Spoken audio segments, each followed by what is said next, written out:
तो जैसा कि स्टूडेंट आप लोग देख पा रहे कि सारे प्रश्न आप सभी के लिए काफी इंपोर्टेंट एंड मोस्ट इंपोर्टेंट लिया गया है। तो आज की इस क्लास आप सभी के लिए काफी ज्यादा खास होने वाला है। तो चलिए स्टार्ट करते हैं आप सभी के पहले प्रश्न के साथ कि आप सभी का पहला प्रश्न क्या पूछा जा रहा है। तो पहला प्रश्न है कि निम्नलिखित में से कौन सा राष्ट्रीय उद्यान असम में है। निम्नलिखित में से कौन सा राष्ट्रीय उद्यान असम में है। तो राइट आंसर हो जाएगा आप सभी का मानस नेशनल पार्क।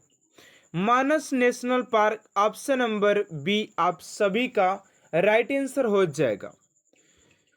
चलिए अगले प्रश्न की ओर बात करते हैं। आप सभी का दूसरा नंबर प्रश्न यहां पर पूछा जा रहा है कि प्रसिद्ध सांची का स्तूप कहाँ स्थित है। तो प्रसिद्ध सांची स्तूप की बात करते हैं तो राइट आंसर हो जाएगा आप सभी का Madhya Pradesh. Option number 20 tent आप सभी का राइट आंसर हो जाएगा क्वेश्चन नंबर 2 का। चलिए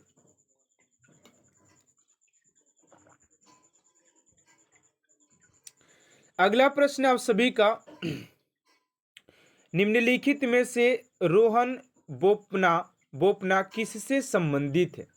निम्नलिखित में से रोहन बोपना किससे संबंधित है। तो राइट आंसर हो जाएगा आप सभी का ऑप्शन नंबर डी यानी कि टेनिस खेल से संबंधित हो जाएंगे। ऑप्शन नंबर डी स्टेंट आप सभी का राइट आंसर हो जाएगा। चलिए अगले प्रश्न की ओर बात करते 4 नंबर प्रश्न है कि भारतीय संविधान सभा के सदस्यों की कुल संख्या थी। तो संविधान सभा के कुल सदस्यों की संख्या की बात करते हैं तो 389 हो जाएगा। ऑप्शन नंबर ए आप सभी का राइट आंसर हो जाएगा। चलिए अगले प्रश्न की ओर बात करते 5 नंबर प्रश्न है कि 1866 में east India association east India संगठन के संस्थापक कौन थे। तो ईस्ट इंडिया एसोसिएशन के संस्थापक की बात करते हैं 1866 में तो 5 का हो जाएगा आप सभी का ऑप्शन नंबर ए यानी कि दादा भाई नौरोजी हो जाएंगे।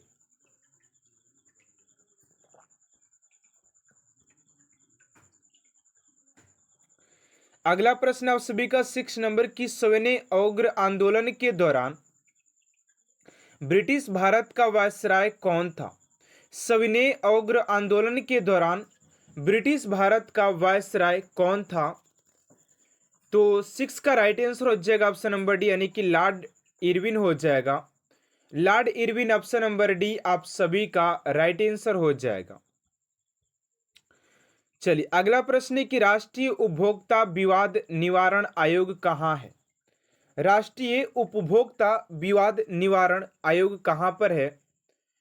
तो 7 का हो जाएगा ऑप्शन नंबर सी यानी कि नई दिल्ली। ऑप्शन नंबर सी आप सभी का राइट आंसर हो जाएगा।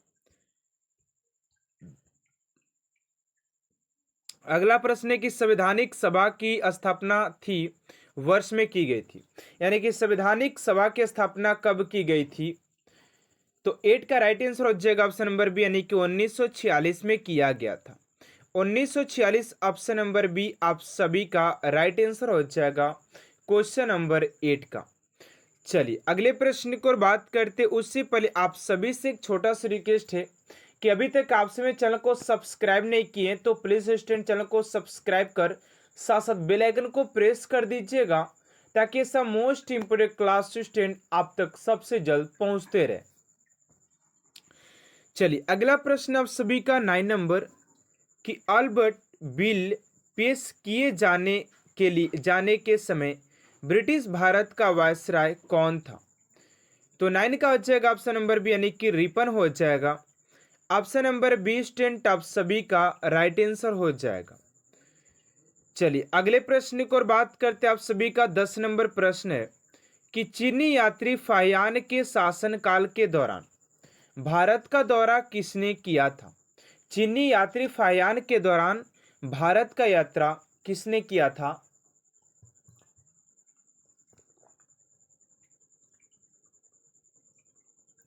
तो चंद्रगुप्त मौर्य हो जाएगा। चंद्रगुप्त ऑप्शन नंबर सी।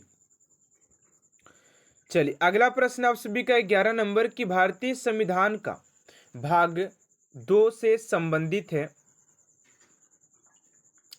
तो नागरिकता हो जाएगा ऑप्शन नंबर ए, नागरिकता ऑप्शन नंबर ए। चलिए अगले प्रश्न की ओर बात करते 12 नंबर है कि सिंधु घाटी सभ्यता के लोगों की मुद्रा कॉइन्स में किस देवता की आकृति चित्रित थी। तो 12 का हो जाएगा ऑप्शन नंबर डी यानी कि पशुपति सी हो जाएंगे। ऑप्शन नंबर डी स्टूडेंट आप सभी का राइट आंसर हो जाएगा। चलिए अगला प्रश्न है कि अलेक्जेंडर ने भारत नहीं, यहाँ पर भारत होना चाहिए, भारत पर आक्रमण किया था। तो 13 का हो जाएगा ऑप्शन नंबर डी यानी कि ईसा से 326 ईसा पूर्व किया था। चलिए अगला प्रश्न है 14 नंबर की भगवान बुद्ध का जन्म कहाँ हुआ था। तो भगवान बुद्ध के जन्म की बात करते हैं तो लुम्बिनी में हो जाएगा। ऑप्शन नंबर बी स्टूडेंट आप सभी का राइट आंसर हो जाएगा। चलिए अगला प्रश्न 15 नंबर की विश्व का सबसे बड़ा महाद्वीप कौन सा है। तो विश्व के सबसे बड़े महाद्वीपों की बात करें तो ये हो जाएगा एशिया महाद्वीप। ऑप्शन नंबर ए आप सभी का राइट आंसर हो जाएगा।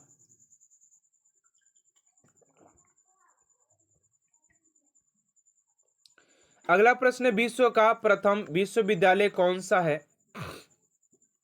तो तक्षशिला हो जाएगा, ऑप्शन नंबर सी। चलिए अगला प्रश्न है कि भारत में ईस्ट इंडिया कंपनी ने अपना पहला कारखाना कहाँ खोला था। तो 17 का हो जाएगा ऑप्शन नंबर सी यानी कि सूरत में खोला था। ऑप्शन नंबर सी आप सभी का राइट आंसर हो जाएगा क्वेश्चन नंबर 17 का। चलिए अगला प्रश्न है कि भाभा परमाणु अनुसंधान केंद्र कहाँ स्थित है। तो भाभा परमाणु अनुसंधान केंद्र की बात करते हैं तो 18 का हो जाएगा डी यानी कि मुंबई में स्थित हो जाएगा। ऑप्शन नंबर डी आप सभी का राइट आंसर हो जाएगा क्वेश्चन नंबर 18 का। चलिए अगला प्रश्न आप सभी का 19 नंबर की भारत का सबसे बड़ा शहर कौन सा है। तो ऑप्शन नंबर बी हो जाएगा मुंबई हो जाएगा। अगला प्रश्न जापान की राजधानी का नाम क्या है। राजधानी जापान की टोक्यो हो जाएगा, करेंसी येन हो जाएगी। अगला प्रश्न पृथ्वी के सबसे नजदीकी ग्रह कौन सा है। तो बुध हो जाएगा, ऑप्शन नंबर डी। यहाँ पर शुक्र बुध यार पृथ्वी सॉरी यार मैंने सूर्य को समझ लिया था, यहाँ पर पृथ्वी की बात किया जा रहा है तो शुक्र हो जाएगा। इस बात को ध्यान दीजिएगा, मैंने यहाँ पर शुक्र को समझ लिया था, ठीक है ना। अगला प्रश्न ओलंपिक खेल कितने वर्ष बाद आयोजित होते हैं। तो ओलंपिक खेल की बात करते तो ये होते हैं आपसी के 4 वर्ष के बाद होता है। अशोक चक्र में कितनी तीलियां होती है। तो 24 हो जाएगी। भारत में आपातकाल की घोषणा कब की गई थी। तो भारत में आपातकाल की घोषणा की बात करते हैं तो ये 1962 में किया गया था। 1962 आप सभी का राइट आंसर हो जाएगा। चलिए अगला प्रश्न आप सभी का 25 नंबर की भारत में भाषा के आधार पर बनने वाला पहला राज्य कौन सा है। तो राइट आंसर हो जाएगा आप सभी का आंध्र प्रदेश। तो चलिए पहले प्रश्न की ओर बात करते हैं स्टूडेंट, आप सभी का पहला प्रश्न क्या दिया गया है। करें कि किस विदेशी यात्री ने भारत का दौरा सबसे पहले किया था। फर्स्ट क्वेश्चन है कि किस विदेशी यात्री ने भारत का दौरा सबसे पहले किया था। अगर आप सभी को किसी भी प्रश्न का आंसर मालूम हो तो फटाफट आप लोग कमेंट बॉक्स में जवाब दीजिएगा कि इस क्वेश्चन का राइट आंसर क्या हो जाएगा। इससे क्या होगा कि आप सभी के अंदर एक कॉन्फिडेंस लेवल आएगा कि आप सभी कितने क्वेश्चन को अटेंड कर पाते हैं। तो राइट आंसर हो जाएगा आप सभी का ऑप्शन नंबर बी यानी कि मेगास्थनीज इज राइट आंसर हो जाएगा क्वेश्चन नंबर 1 का।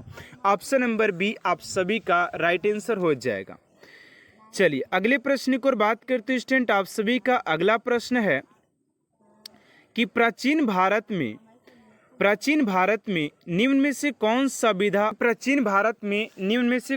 विधा अध्ययन का केंद्र नहीं था।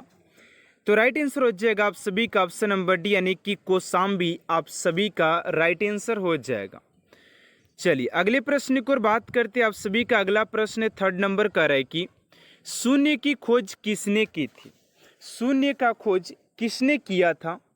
तो राइट आंसर हो जाएगा आप सभी का ऑप्शन नंबर बी यानी कि आर्यभट्ट ने शून्य का खोज किया था। ऑप्शन नंबर बी स्टूडेंट आप सभी का राइट आंसर हो जाएगा। चलिए अगले प्रश्न की ओर बात करते हैं। आप सभी का 4 नंबर प्रश्न है कि महापाषाण संस्कृति हमें दक्षिण भारत के उस ऐतिहासिक युग से परिचित कराती है जब महापाषाण काल में उपयोग में लाए जाते थे। क्या उस समय उपयोग में लाए जाते थे?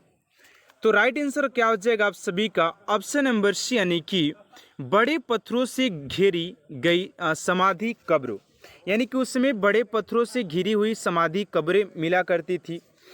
ऑप्शन नंबर सी आप सभी का राइट आंसर हो जाएगा क्वेश्चन नंबर 4 का। चलिए अगले प्रश्न की ओर बात करते हैं स्टूडेंट। आप सभी का अगला प्रश्न है 5 नंबर, कह रहा है कि किस पुस्तक का 15 भारतीय और 40 विदेशी भाषाओं में अनुवाद किया जा चुका है? ऐसा कौन सा पुस्तक है जिसका 15 भारतीय और 40 विदेशी भाषाओं में अनुवाद किया जा चुका है? तो राइट आंसर हो जाएगा आप सभी का Panchatantra. Option number C student आप सभी का राइट आंसर हो जाएगा क्वेश्चन नंबर 5 का। चलिए अगले प्रश्न की ओर बात करते हैं। आप सभी का 6 नंबर प्रश्न क्या पूछा जा रहा है, ध्यान दीजिएगा। कह रहा है कि न्यूमेटिक्स क्या है? न्यूमेटिक्स क्या है? तो इसकी बात करें तो ये सिक्के और धातुओं का अध्ययन होता है, यानी कि जो धातु और सिक्के के अध्ययन करते हैं उससे न्यूमेटिक्स कहा जाता है, न्यूमेटिक्स कहा जाता है। ऑप्शन नंबर बी आप सभी का राइट आंसर हो जाएगा क्वेश्चन नंबर 6 का। चलिए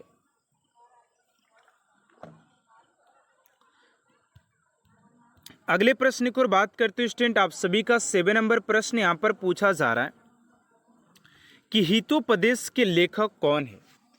तो हितोपदेश के लेखक की बात करते हैं।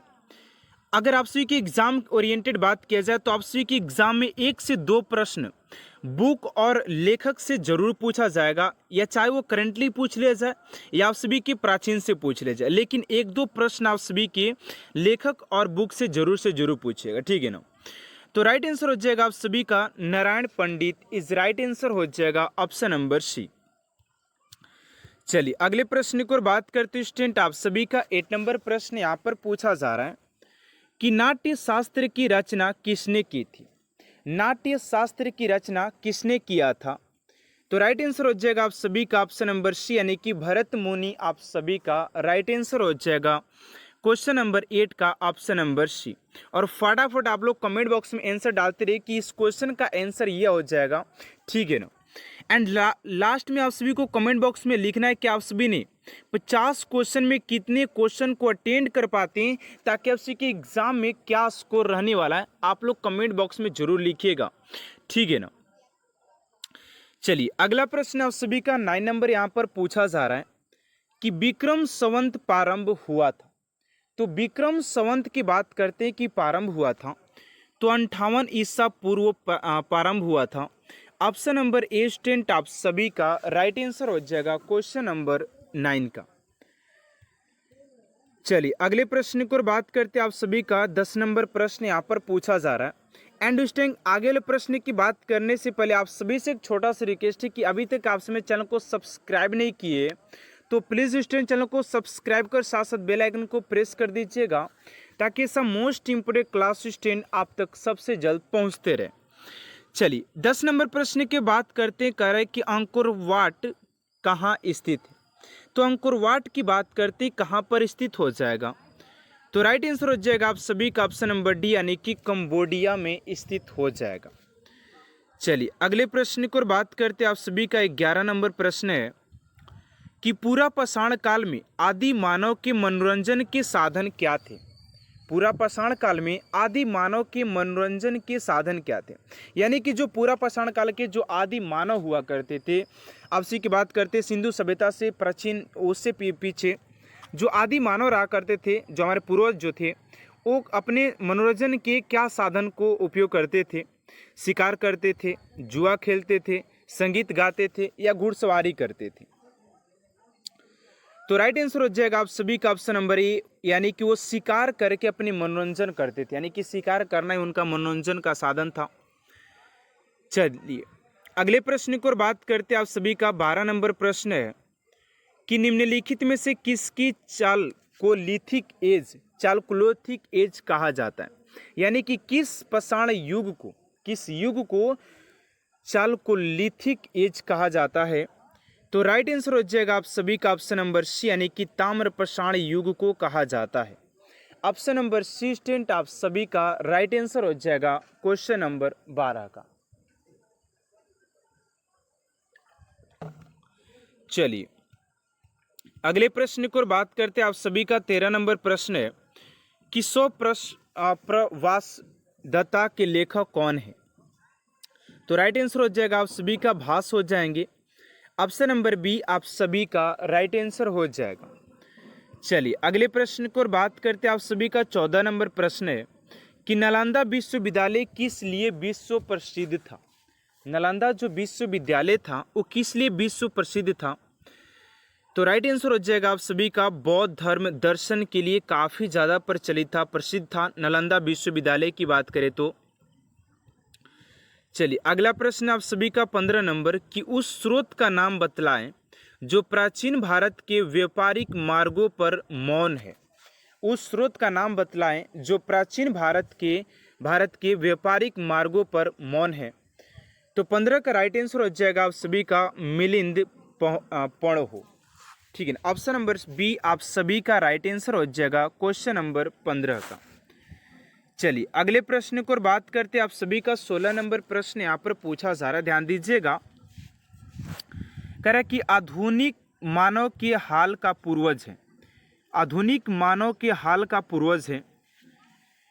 तो राइट आंसर हो जाएगा आप सभी का ऑप्शन नंबर बी, यानी कि क्रोमोमेनन मनुष्य। क्रोमोमेनन मनुष्य ऑप्शन नंबर बी आप सभी का राइट आंसर हो जाएगा। चलिए अगले प्रश्न की ओर बात करते, थोड़ा सा क्लास को फास्ट लेकर चलेंगे क्योंकि क्वेश्चन बहुत ज़्यादा एंड टाइम बहुत कम है, ठीक है ना, थोड़ा सा आप लोग कॉम्प्रोमाइज़ कीजिएगा। चलिए अगला प्रश्न आप सभी का 17 नंबर कि ईसा की प्रारंभिक सदियों में भारत तथा रोम के बीच घनिष्ठ व्यापारिक संबंधों की सूचना किस पुरास्थल की खुदाई से प्राप्त होता है? किस खुदाई से प्राप्त होता है? तो राइट आंसर हो जाएगा आप सभी का ऑप्शन नंबर डी, यानी कि अरिक मेडू हो जाएगा। ऑप्शन नंबर डी स्टूडेंट आप सभी का राइट आंसर हो जाएगा। चलिए अगले प्रश्न की ओर बात करते हैं। आप सभी का 18 नंबर प्रश्न कर रहा है कि आधुनिक देवनागरी लिपि का प्राचीनतम रूप क्या है? तो वो हो जाएगा आप सभी का ब्राह्मी लिपि हो जाएगा, ब्राह्मी हो जाएगा। अगला प्रश्न है कि मानव द्वारा सर्वप्रथम प्रयुक्त अनाज था, यानी कि मानव ने सर्वप्रथम कौन अनाज को प्रयुक्त किया था? तो राइट आंसर हो जाएगा आप सभी का गेहूं और जौ था।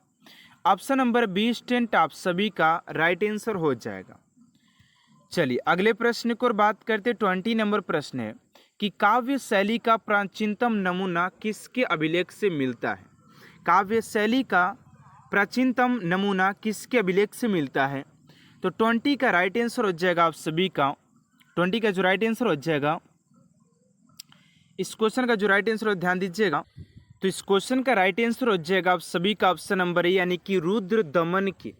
ऑप्शन नंबर ए आप सभी का राइट आंसर हो जाएगा क्वेश्चन नंबर 20 का।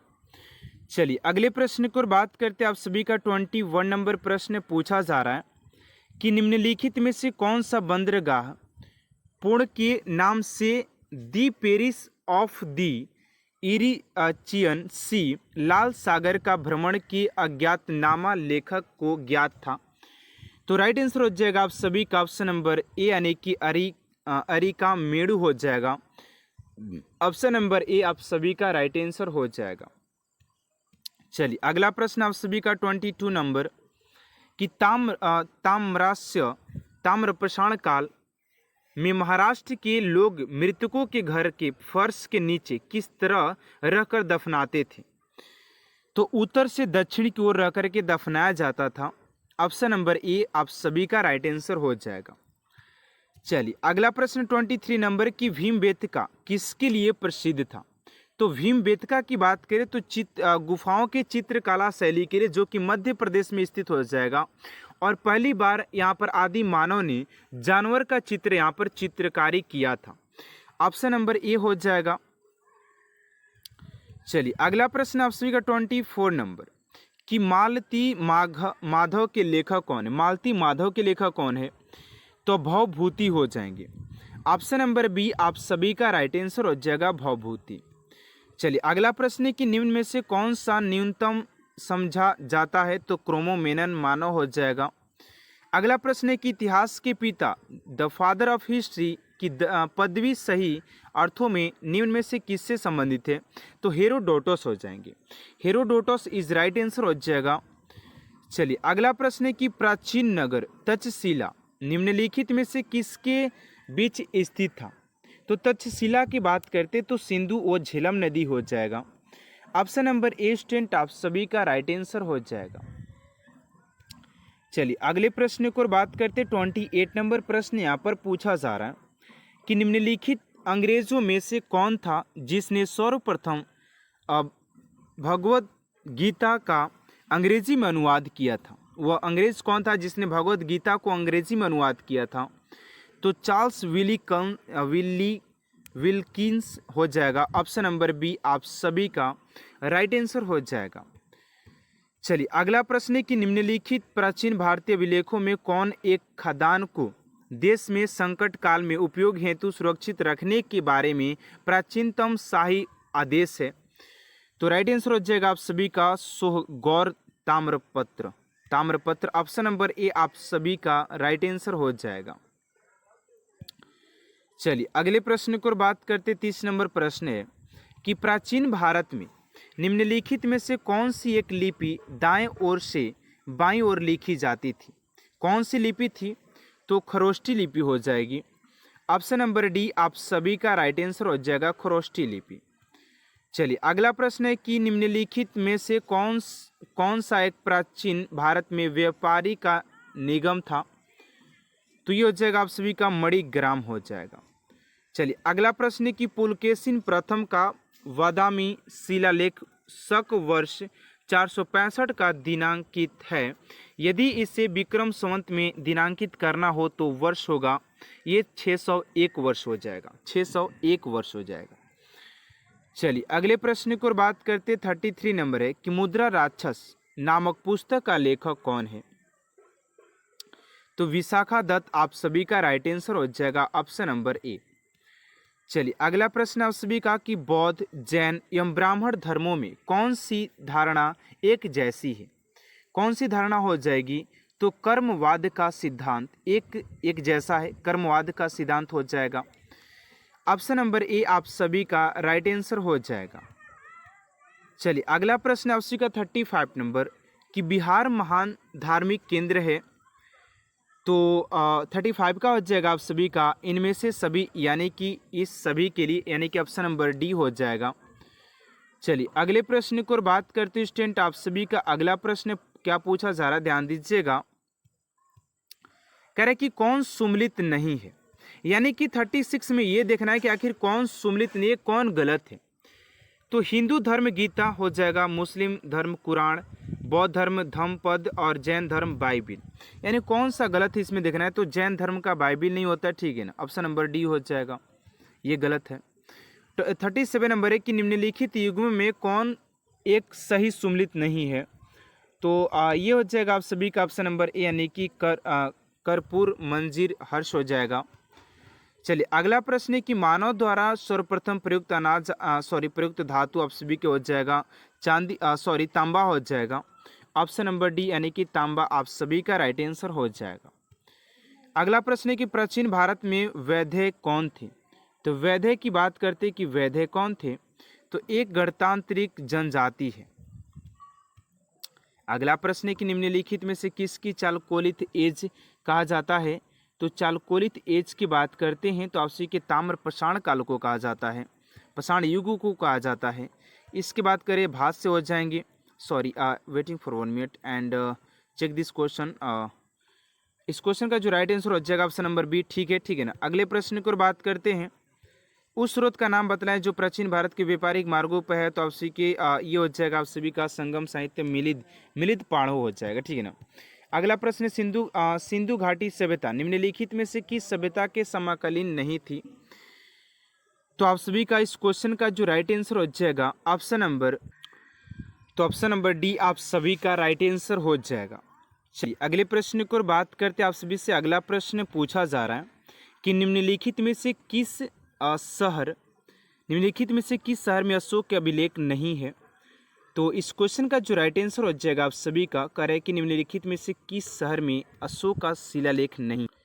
तो पाटलिपुत्र ऑप्शन नंबर सी आप सभी का राइट आंसर हो जाएगा। चलिए अगला प्रश्न आप सभी का कि नालंदा विश्वविद्यालय की स्थापना का युग क्या है। तो नालंदा विश्वविद्यालय की स्थापना की युग की बात करें तो गुप्त युग हो जाएगा।